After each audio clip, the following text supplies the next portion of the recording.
Constitution debate जो है वो उस पर हमारा प्रयास ये रहेगा कि आकलन होना चाहिए कि जो सपने संविधान निर्माता डॉक्टर बाबा साहब अम्बेडकर उनके सहयोगियों को रहते संविधान को लेकर जो बलिदान दिया है देश के क्रांतिकारियों ने देश को लेकर, क्या हम उनको पूरा कर पाए हैं या हम उस तरफ आगे बढ़ रहे हैं।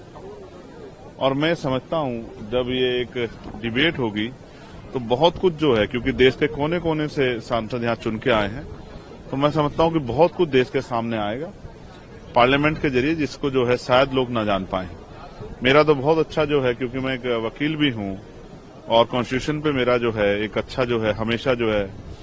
ये रहा है कि कॉन्स्टिट्यूशन पे चर्चा जरूरी है और कॉन्स्टिट्यूशन के मूल्यों को जो है समझना जरूरी है। देश के एक बहुत बड़ा तबका जो बहुत पढ़ा लिखा भी है वो भी अपने राइट्स और ड्यूटी नहीं जानता है।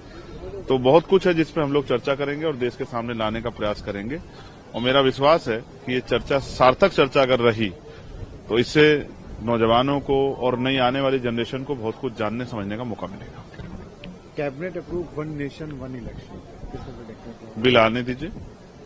मैं जब जरूरी नहीं कि हर चीज का विरोध करूं, जब कोई बिल आएगा उस बिल में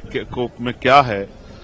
उसके जो क्लोज को जब हम लोग पढ़ेंगे तभी मैं उस पर अपनी टिप्पणी कर पाऊंगा। देख, सुप्रीम कोर्ट ने जो निर्णय लिया कि जो मंदिर मस्जिद के लेकर कोई भी बात है तो उसको नहीं, एक ठहराव जरूरी था और सर्वोच्च न्यायालय की तरफ सबकी निगाह थी। ये ठहराव नहीं होगा तो रोज जो है बुनियादी मुद्दों से ध्यान हटके इसी तरह की चीजों पर चर्चा होती रहेगी और अस्थिरता का माहौल बना रहेगा। मैं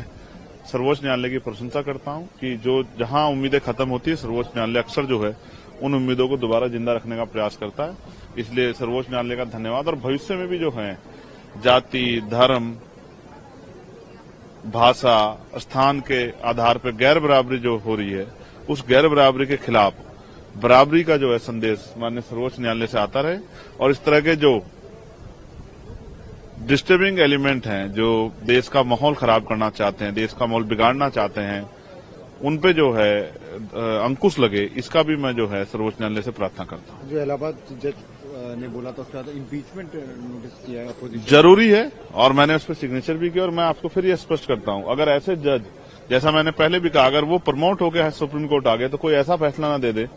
जिसका नुकसान जो है देश को एक बड़ी क्षति के रूप में उठाना पड़े। तो इसलिए मैं स्पष्ट करता हूं कि ऐसे जज और उनके सारे फैसले जो पिछले फैसले हैं उनका भी निरीक्षण होना चाहिए और भविष्य में उनकी सेवा पे जो है रोक लगनी चाहिए कि उनको भविष्य में कोई आधार ना हो इस तरह के फैसलों में इन्वॉल्व होने का, क्योंकि उनके द्वारा दिए गए फैसले मुझे नहीं लगता कि वो न्यायिक होंगे